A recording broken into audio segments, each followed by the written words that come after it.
श्री राम की शपथ, प्रभु के सच्चे भक्त गोस्वामी तुलसीदास जी और एक महिला की कथा। हमें ये जानना चाहिए कि श्री राम की शपथ के क्या मायने होते हैं। एक बार की बात है, गोस्वामी तुलसीदास जी अवध में थे। वे सरयू नदी में स्नान करने आए। जब वे नदी में उतरकर अंदर की ओर जा रहे थे, उसी समय एक महिला भी वहां स्नान करने पहुंची। उसे जल्दी स्नान करना था। उसने तुलसीदास जी को देखकर प्रणाम किया और कहा, बाबा जी, मुझे शीघ्र स्नान करना अनिवार्य है। आप उस ओर मुख कर नदी में खड़े हो जाए। आपको आपके राम जी की शपथ है, जब तक मैं ना कहूँ आप न पीछे मुड़कर देखेंगे और न नदी से बाहर निकलेंगे। गोस्वामी जी ने भी उन महिला को आश्वासन दे दिया। नदी में महिला की ओर पीठ घुमाकर खड़े हो गए। उस वक्त शरद ऋतु का मौसम था। कड़ाके की ठंड पड़ रही थी। महिला जल्दी जल्दी नहाकर भागी। जल्दबाजी में वह महिला गोस्वामी जी को पीछे मुड़ने व बाहर निकलने को कहना भूल गई। इस कारण गोस्वामी जी घंटों तक नदी में ही रह गए। जब इतनी देर हो गई और गोस्वामी जी मंदिर नहीं पहुँचे, तब लोग हर जगह उन्हें ढूंढने लगे। ढूंढते ढूंढते पता चला कि गोस्वामी जी स्नान करने गए थे। तब से अभी तक वापस नहीं आए हैं। उनके साथ के लोग सरयू नदी के किनारे जा पहुँचे। उन्होंने वहां पाया कि गोस्वामी जी नदी में खड़े हैं। उन्होंने गोस्वामी जी से बाहर निकलने का आग्रह किया। तब गोस्वामी जी ने मना करते हुए कहा, मैं बाहर नहीं निकल सकता हूँ।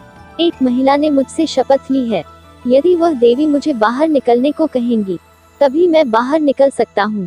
तुलसीदास जी की बात सुनकर सभी लोग हैरान हो गए। धीरे धीरे यह बात राजा के पास पहुँच गई। राजा कुछ समझ नहीं पाए। वह शीघ्र ही गोस्वामी जी के पास पहुँचे। राजा ने गोस्वामी जी से बाहर निकलने की विनती करते हुए कहा, किसी व्यक्ति की शपथ के कारण इस कड़ाके की ठंड में नदी में खड़े रहना स्वास्थ्य के लिए सही नहीं है। सबसे महत्वपूर्ण आपका स्वास्थ्य है।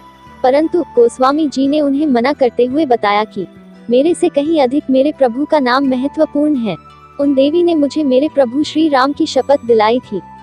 उनका नाम मेरे पूरे अस्तित्व से अधिक महत्वपूर्ण है। राजा ने गोस्वामी जी से पूछा, बाबा जी, उन देवी का नाम क्या है? कहाँ की रहने वाली है वो? इस प्रश्न पर तुलसीदास जी ने राजा से कहा, मुझे ज्ञात नहीं है। तब राजा ने पूरे अवध में ढोल बजवा के उन महिला को शीघ्र सरयू नदी के तीर पर उपस्थित होकर गोस्वामी जी को शपथ मुक्त करने का आदेश दिया। उन महिला को जैसे ही अपनी गलती का आभास हुआ, वे दौड़ती हुई नदी के तीर पर जा पहुंची।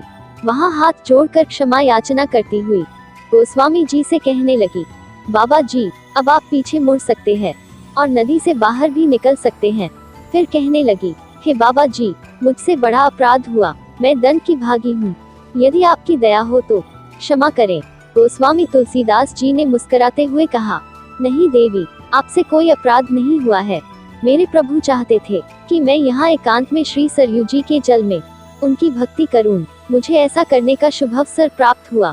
इसके लिए आपको धन्यवाद। ऐसे होते हैं सिद्ध पुरुष, अंतः शांत। यह भारत भूमि है, देव भूमि है, जिसे भगवान भी अवतरित होने के योग्य समझते हैं। भारत भूमि संतों की भूमि है। अनंत काल से कितने ही बड़े ऋषि, मुनि, महात्मा, संत जन, साधु यहाँ जन्म लेते आए हैं। अपने ज्ञान की धारा से अपने समय में और उसके बाद भी लोगों को निर्मल करते हैं। दोस्तों, आपको यह कथा कैसी लगी? आप कमेंट में जय श्री राम लिखकर अवश्य बताएं। साथ ही वीडियो को लाइक और शेयर करें। यदि आप हमारे चैनल पर नए हैं तो हमारे चैनल को सब्सक्राइब जरूर करें। धन्यवाद दोस्तों।